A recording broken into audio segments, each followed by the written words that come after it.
오늘 우리 주신 하나님 말씀 사도행전 16장 11절에서 18절까지 말씀입니다.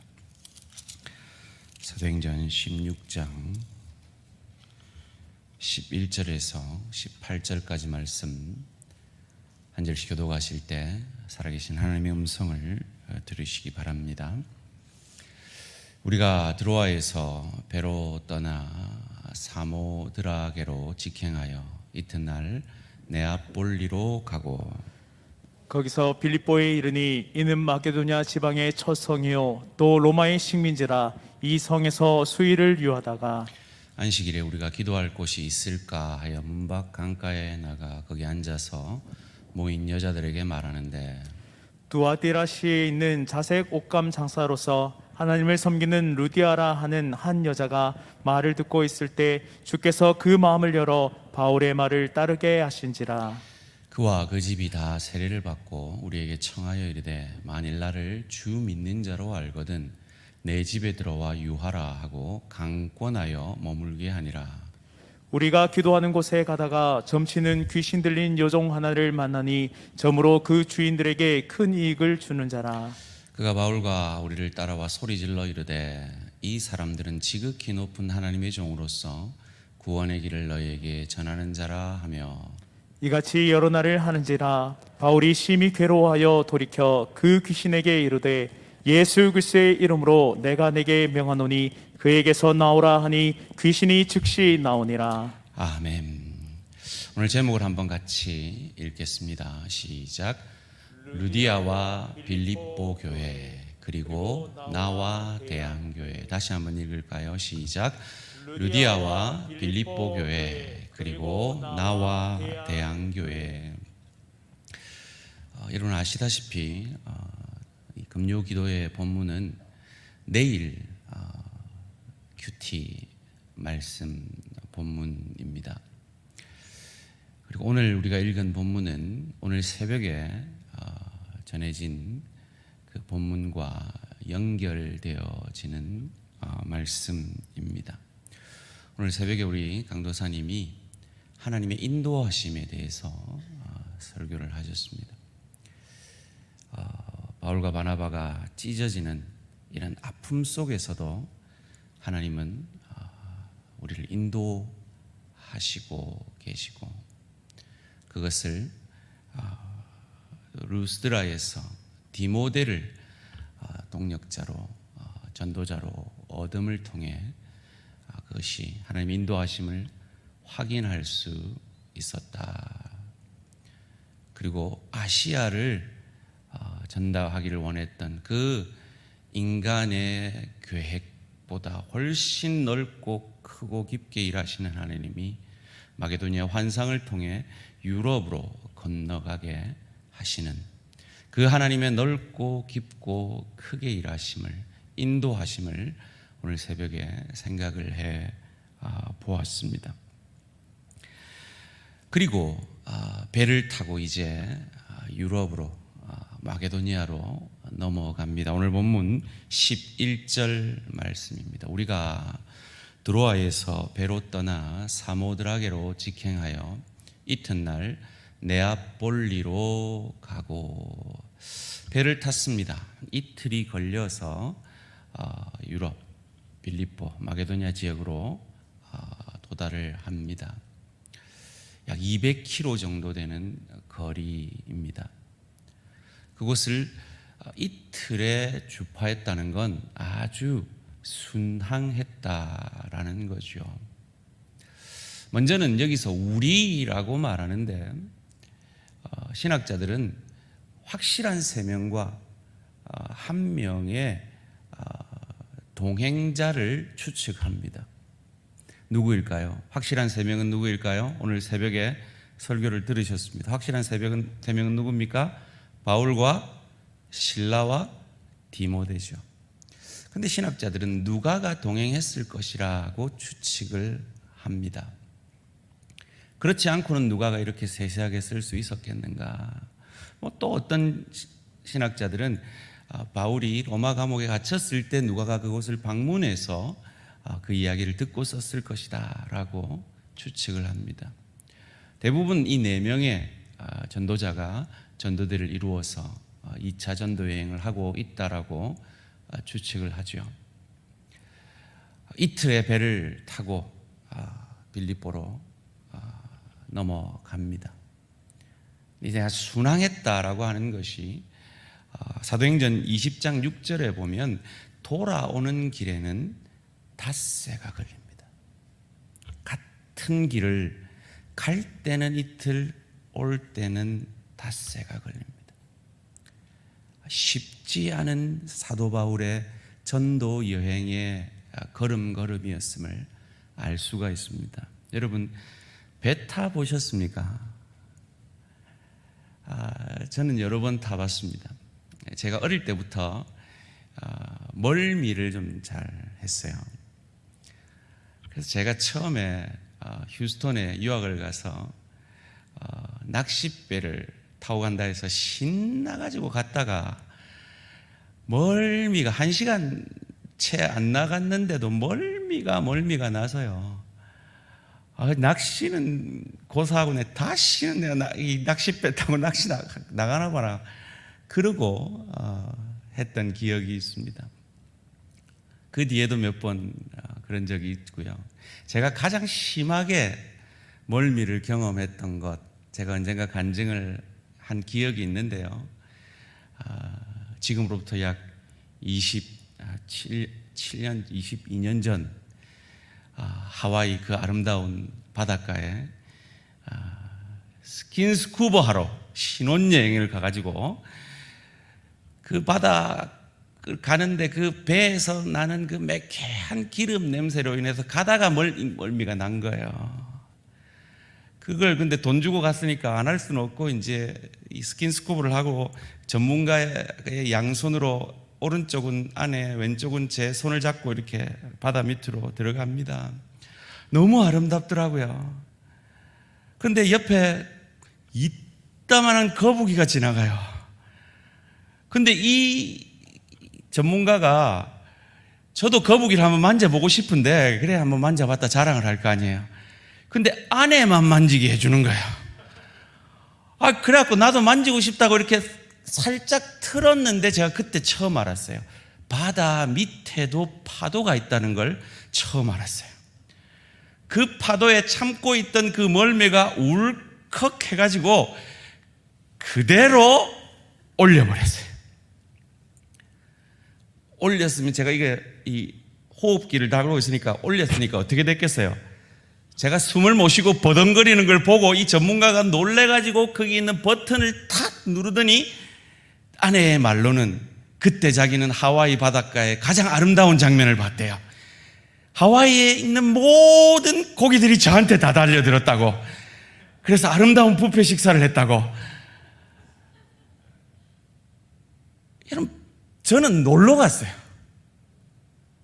저는 낚시하러 갔고 놀러 갔는데도 죽을 고생하고 내가 다시는 배 타나 봐라 그랬는데, 바울은 산 넘고 물 건너 바다 건너 셔셔셔 하면서 그 파도에, 그 멀미에, 그 강도의 위험에 같이 얼마나 고생했는지 다시 한번 읽겠습니다. 고린도후서 11장 23절에서 27절 말씀입니다. 그들이 그리스도의 일꾼이냐 정신없는 말을 하거니와 나는 더욱 그러하도다. 내가 수고를 넘치도록 하고 옥에 갇히기도 더 많이 하고 매도 수없이 맞고 여러 번 죽을 뻔하였으니 유대인들에게 40에서 하나 감한 매를 5번 맞았으며 3번 태장으로 맞고 1번 돌로 맞고 3번 파선하고 일주야를 깊은 바다에서 지냈으며 여러 번 여행하면서 강의 위험과 강도의 위험과 동족의 위험과 이방인의 위험과 신의 위험과 광야의 위험과 바다의 위험과 거짓 형제 중의 위험을 당하고 또 수고하며 애쓰고 여러 번 자지 못하고 줄이며 목마르고 여러 번 굶고 춥고 헐벗었노라. 저는 오늘 이 본문을 묵상할 때 하나님 저 힘들어요. 담임 목사하기 힘들어요. 지금 제가 가진 이 현실 감당하기 힘들어요. 그런 말이 내가 감히 어떻게 나오겠나, 그런 생각이 들더라고요.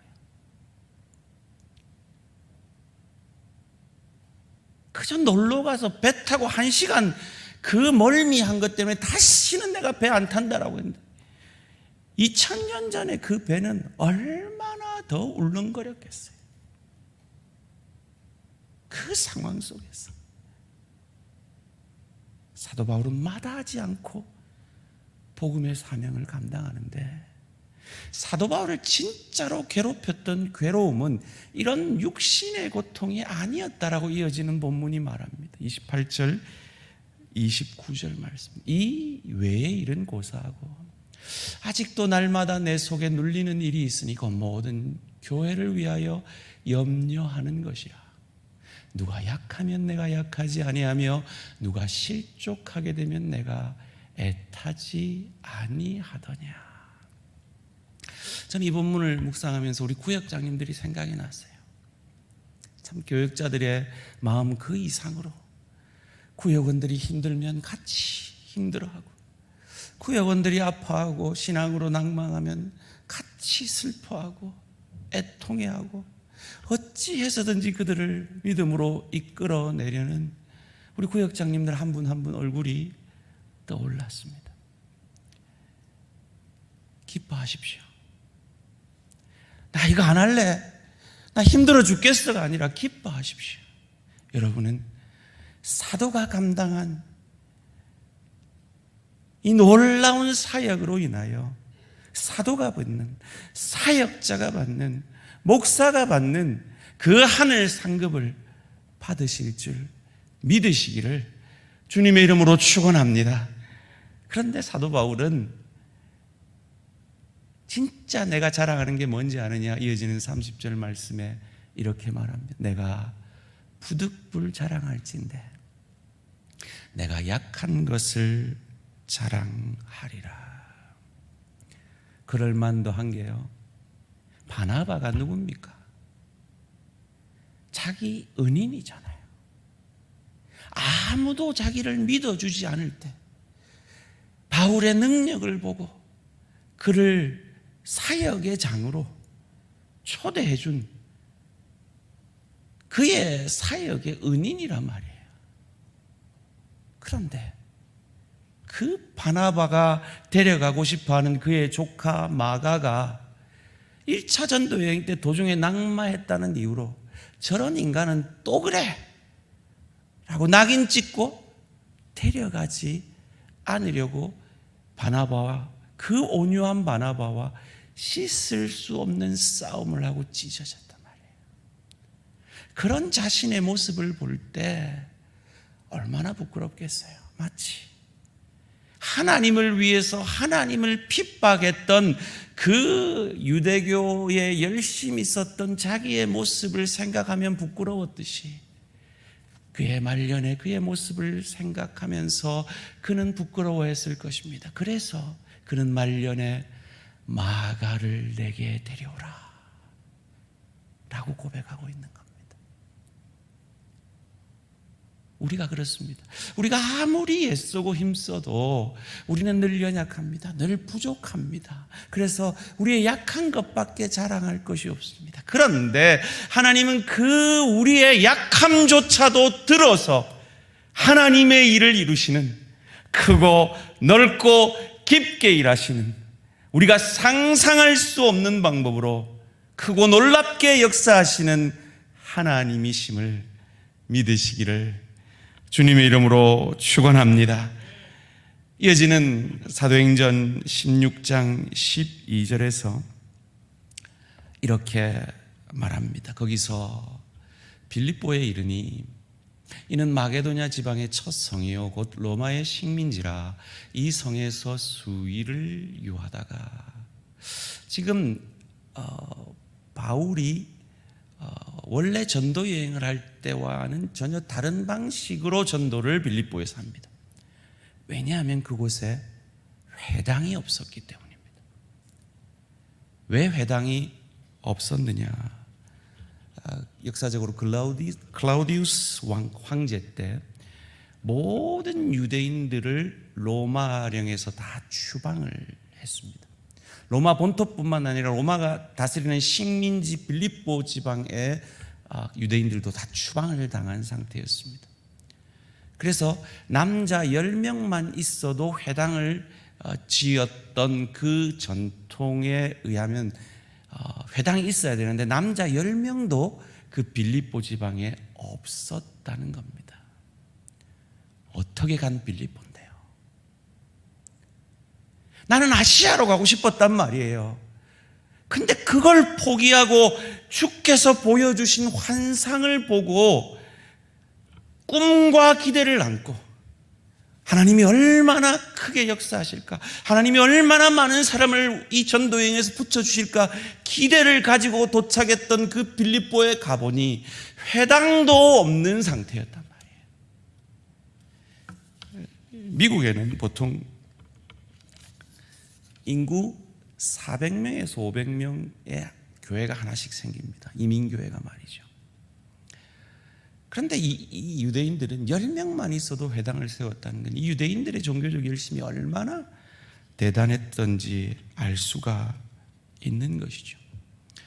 여러 날 수소문을 한 것 같습니다. 그래서 강가에 유대인 여자들이 모인다라는 얘기를 듣고 갔던 것 같습니다. 이어지는 13절, 14절 말씀입니다. 안식일에 우리가 기도할 것이 있을까 하여 문 밖 강가에 가서 나가 거기 앉아서 모인 여자들에게 말하는데 두아디라시에 있는 자색 옷감 장사로서 하나님을 섬기는 루디아라 하는 한 여자가 말을 듣고 있을 때 주께서 그 마음을 열어 바울의 말을 따르게 하신지라. 좀 띄워놔 주시고요.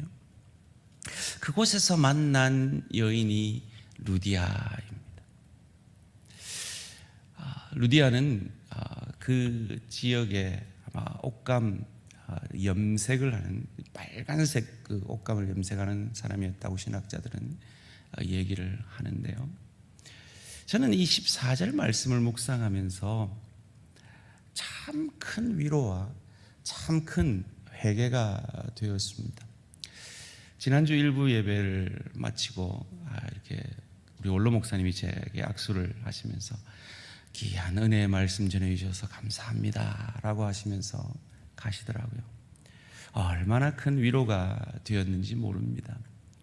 성도님들이 말씀 은혜 받았다라고 하시면 참 큰 위로가 되죠. 그러면서 제 인간적인 말로 내가 설교를 잘했나?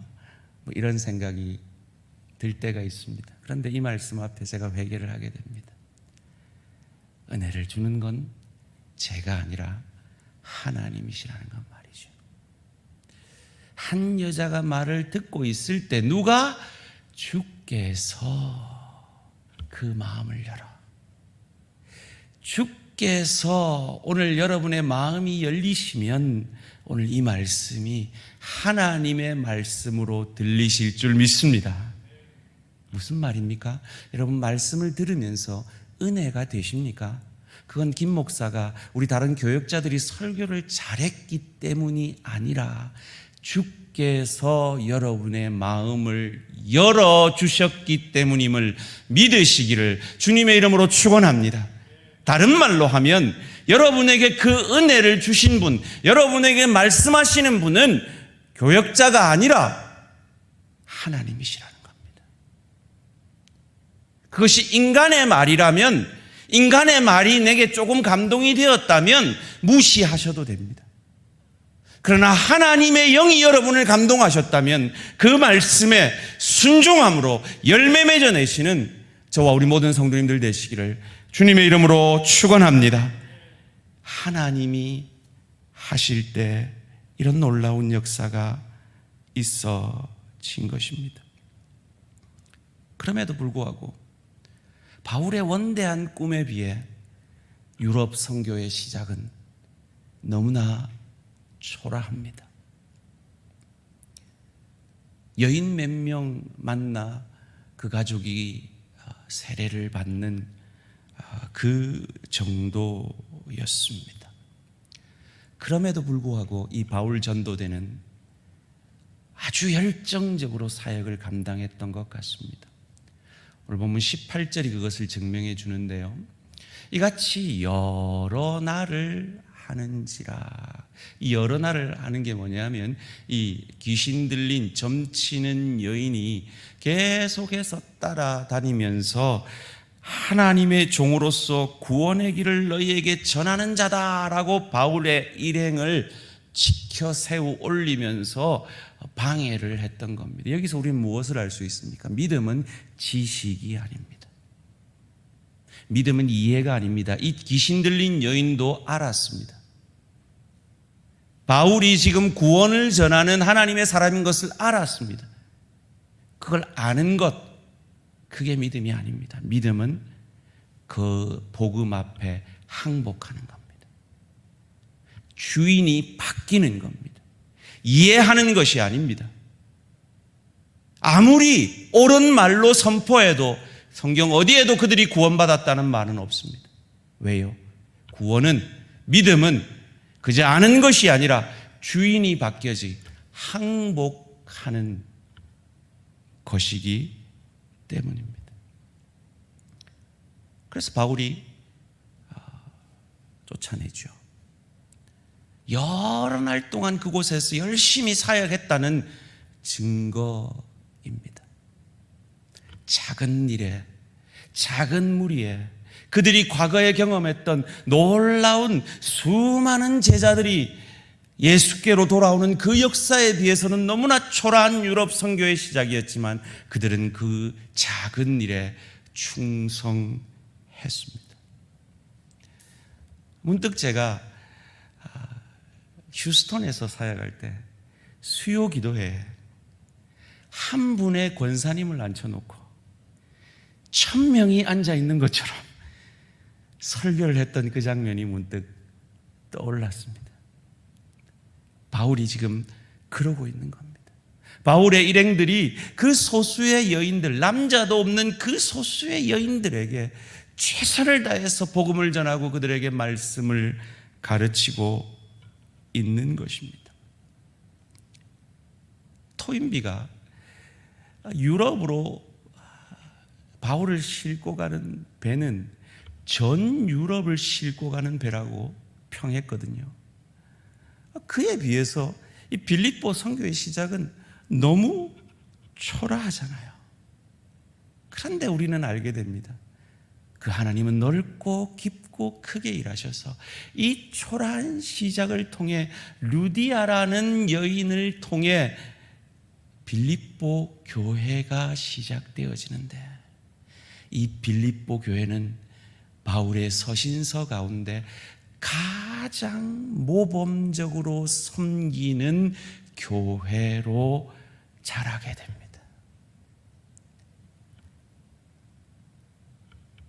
빌립보서 4장 15절 16절이 그것을 이렇게 말해 줍니다.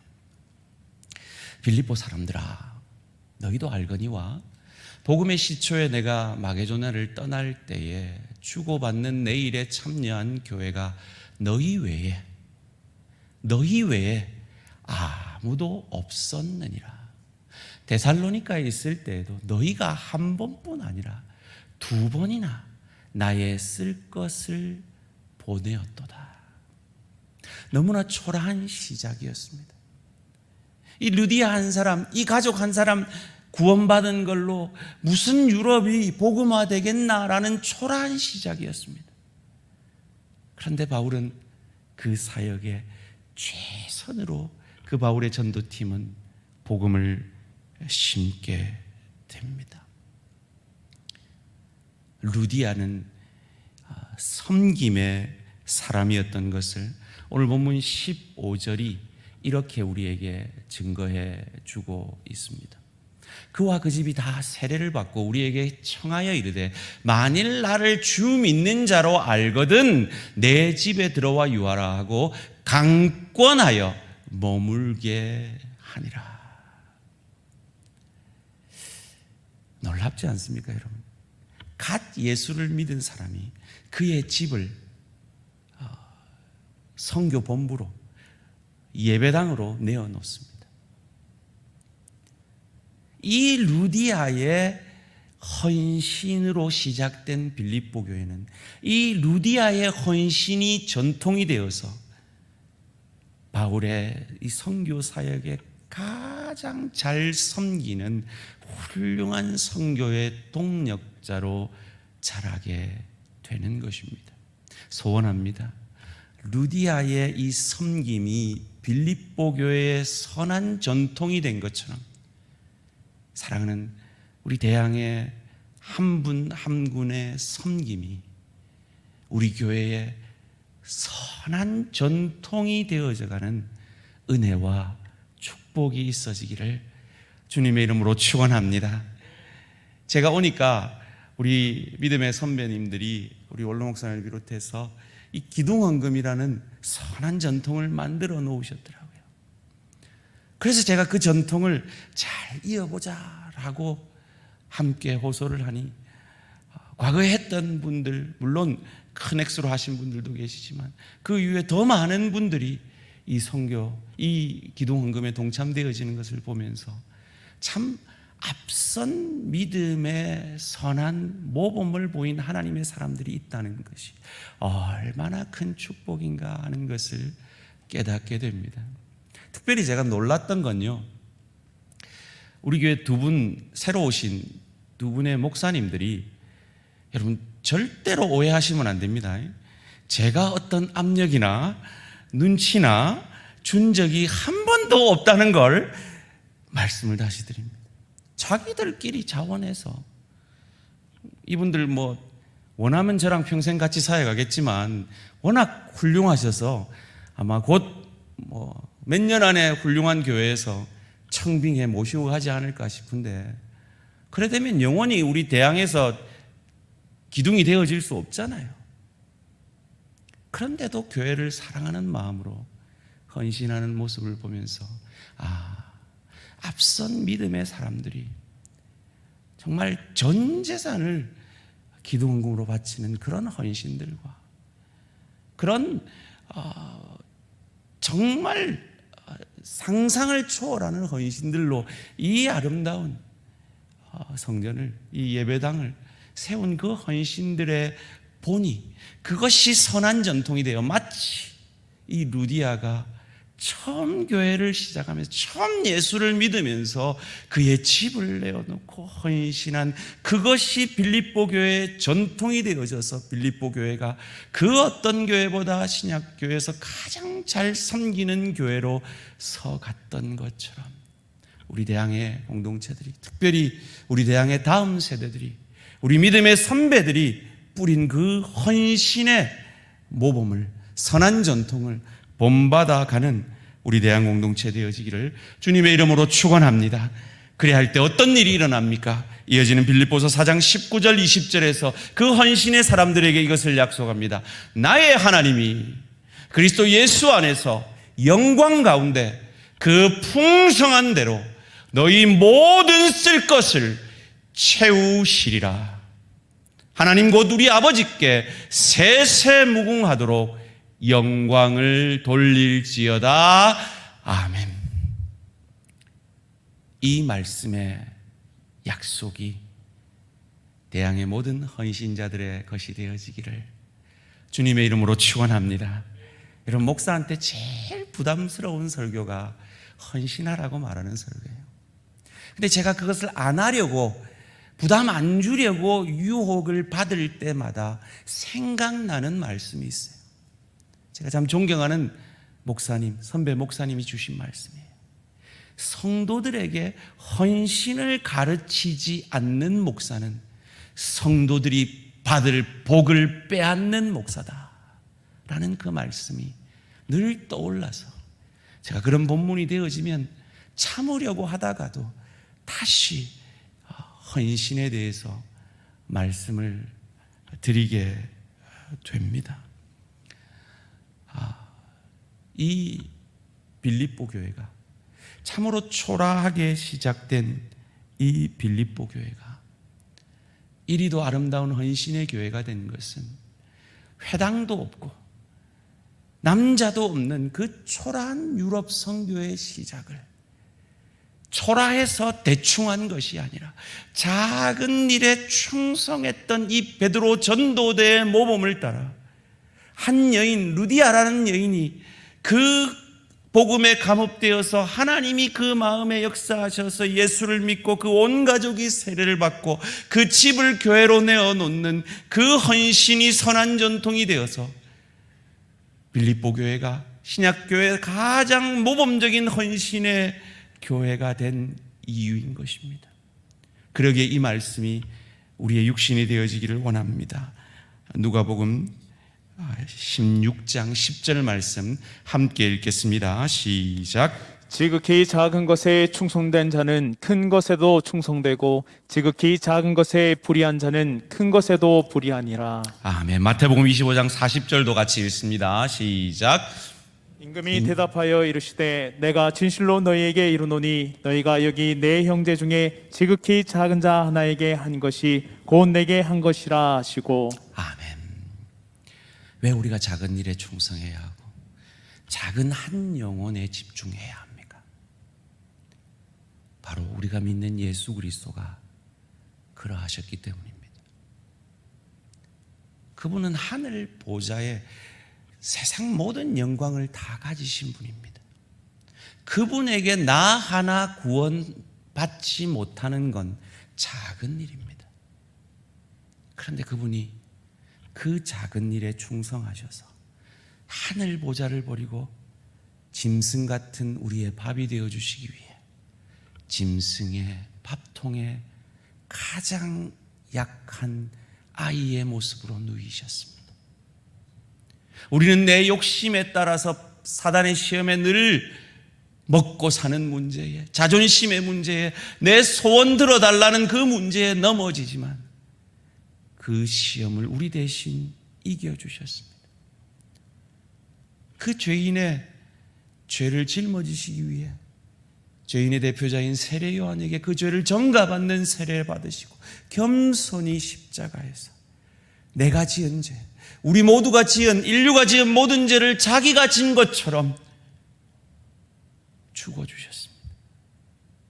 그리고 사흘 만에 부활하심으로 그가 자기 죄 때문에 죽은 것이 아니라 내 죄 때문에 죽은 나의 주 나의 하나님으로 고백하는 저와 여러분을 구원하여 주시는, 이 작은 자를 구원하시는 그 작은 일에 충성하신 그 하나님이 우리가 믿는 하나님이시기에 우리도 우리가 맡은 사역의 작은 일, 우리가 맡은 직분의 작은 일, 우리가 맡은 남편으로서, 아내로서, 부모로서, 자녀로서, 동료로서, 지체로서 맡은 그 작은 일에 주님처럼 순종함으로 마치 초라한 유럽 선교의 그 작은 일에도 큰 무리가 제자로 돌아오는 그 큰 사역과 동일한 충성을 냈던 이 바울 전도대의 작은 일에 충성하는 헌신을 보고 그 헌신으로 구원받은 루디아가 그 헌신의 집을 내어놓는 헌신으로 인하여서 그 빌립보 교회가 헌신이라는 선한 전통이 세워지므로 놀라운 헌신의 교회로, 사도 바울이 가장 칭찬하는 헌신의 교회로 인정받았던 것처럼 내가 있는 대양교회가 작은 일에 충성하는 나로 인해 아름다운 섬김의 공동체, 아름다운 복음의 공동체로 서가는 저와 우리 모든 성도님들 되시기를 주님의 이름으로 축원합니다. 이 시간 결단의 찬양 드리시겠습니다. 내가 맡은 일이 그 누구도 알아주지 않는 작은 일일지라도 그 작은 일에 충성할 때 하나님은 놀라운 빌립보 교회의 섬김의 전통에 하나의 방점을 루디아를 통해 찍었던 것처럼 여러분이 뿌리시는 그 작은 헌신의 씨앗이 대양을 더욱 귀한 섬김의 공동체, 선교의 공동체, 헌신의 공동체로 만들 수 있음을 기억하면서 함께 찬양으로 결단의 고백을 드립니다.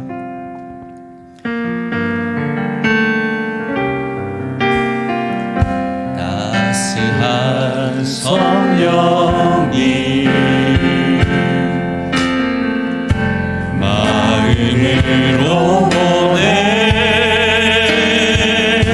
내 몸을 감싸며 주어지는 평안함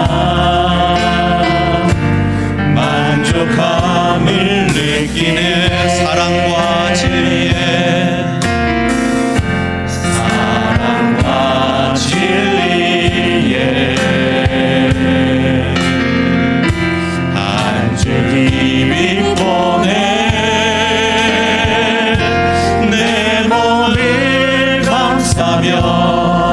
주어지는 평안함 그 사랑을 그것이 아무리 작은 일이라도 나의 삶으로 예배하네 어떤 상황에도 나는 삶으로 예배하네 부르신 곳에서 나는 예배하네 어떤 상황에도 나는 예배하네 내가 걸어갈 때 길이 되고 살아갈 때 삶이 되는 그곳에서 예배하네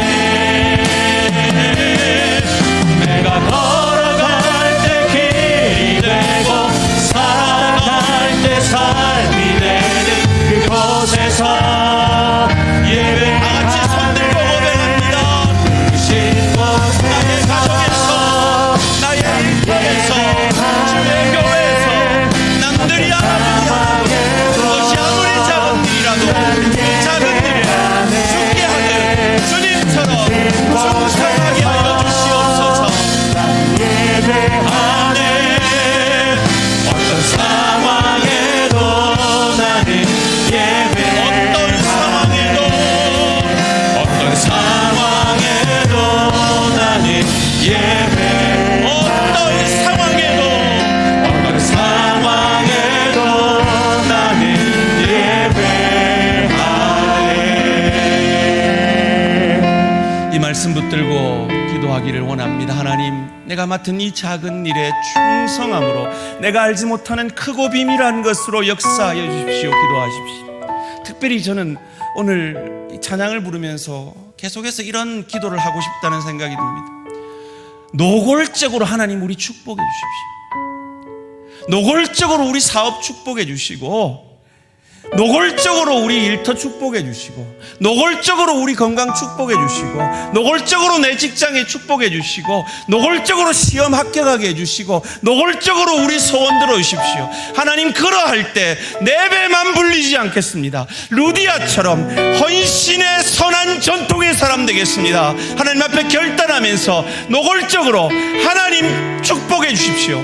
복의 통로가 되겠습니다. 은혜의 통로가 되겠습니다. 작은 일에 충성하겠습니다. 주여 한번 부르고 결단의 기도드립니다. 주여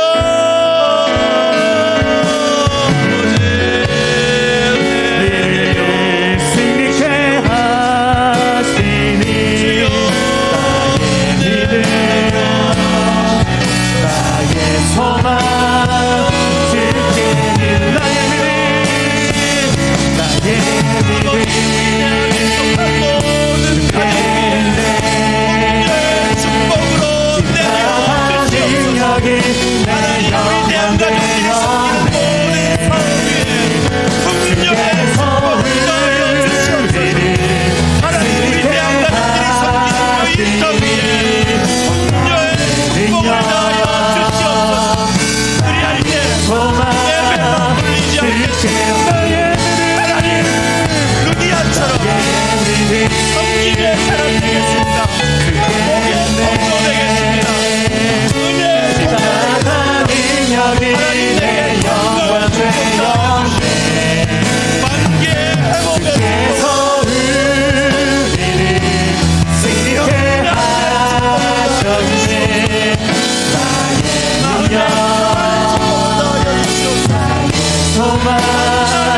주께 나의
Amen.